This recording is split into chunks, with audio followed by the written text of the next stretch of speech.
Hey guys, a quick video on RTLS AP placement.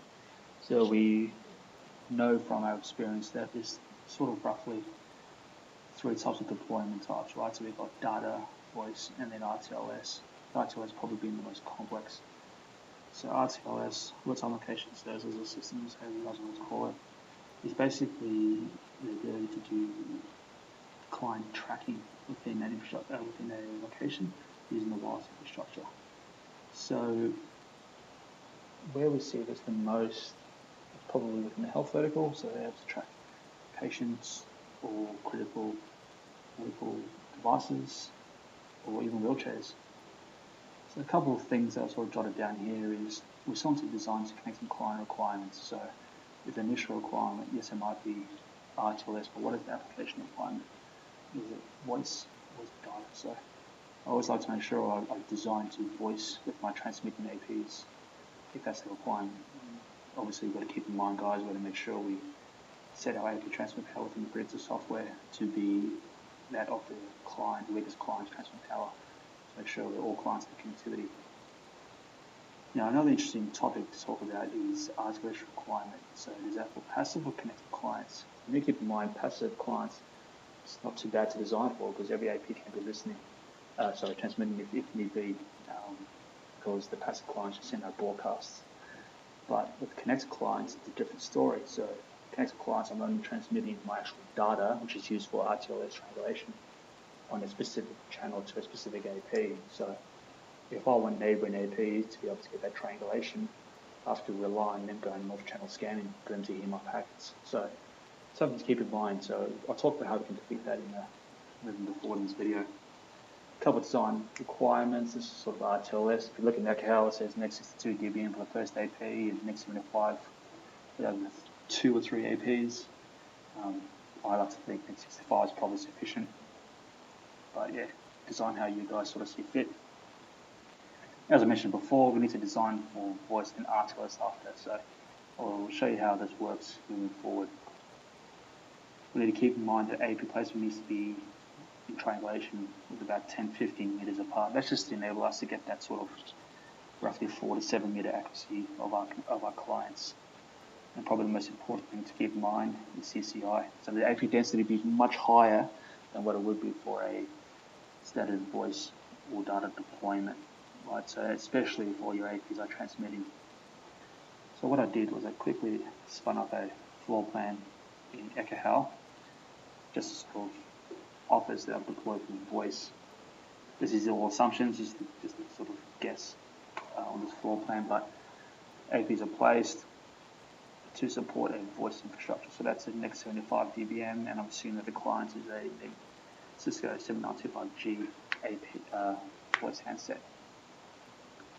So this at least gives me the foundation. Okay, so I know where my transmitting APs are going to be, right? So from here I can then look at disabling some 2.4 gigahertz radios if I want to keep 2.4 in mind, so that way I can reduce the CCI in 2.4 band.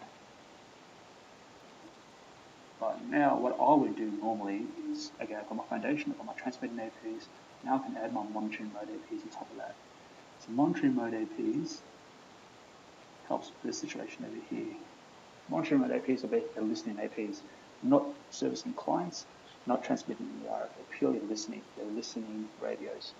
So this allows me to hear the data from all clients. So it doesn't matter if I'm associated or if I'm a passive client. This helps with triangulation for both the passive clients, but also for this connected clients, which is something that is becoming more of a requirement these days. How do I do that within this software, which is like a how?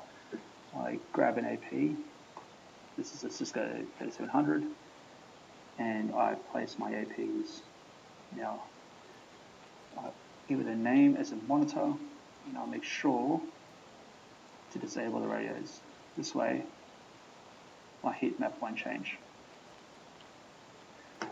Now, with RTLS, we need to focus on this triangulation. So if the requirement is to have RTLS on the whole floor, you need to have APs on the perimeter.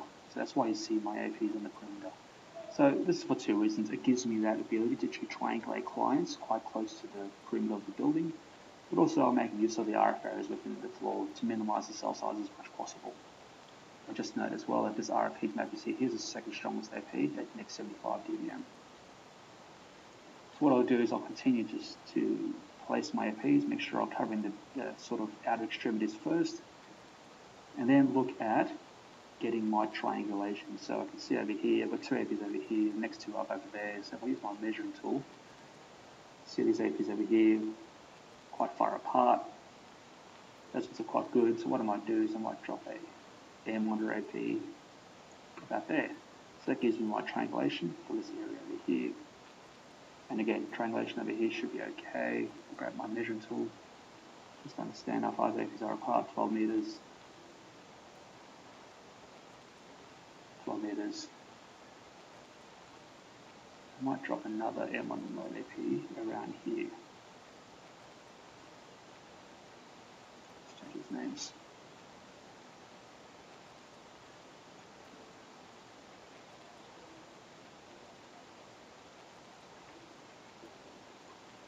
So quickly we can see a map develop, right? So we can use this now within our previous survey report. We can go, okay, these are the transmitting APs, and these will be configured as monitor mode APs only.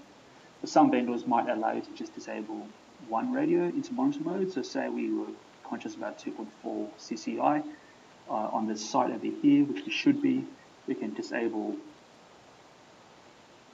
certain radios, right? And now some vendors we can only disable them, that's it, we have no other options, but some vendors actually allow us to turn that 2.4 radio into a monitor radio, which is really, really cool, so that it really increases our accuracy within 2.4 gig RTLS. So most passive tags these days are still only 2.4 supported. That's just good for battery life because the amount of probes that send out, so that's just sort of, that'll help us get that accuracy to 2.4.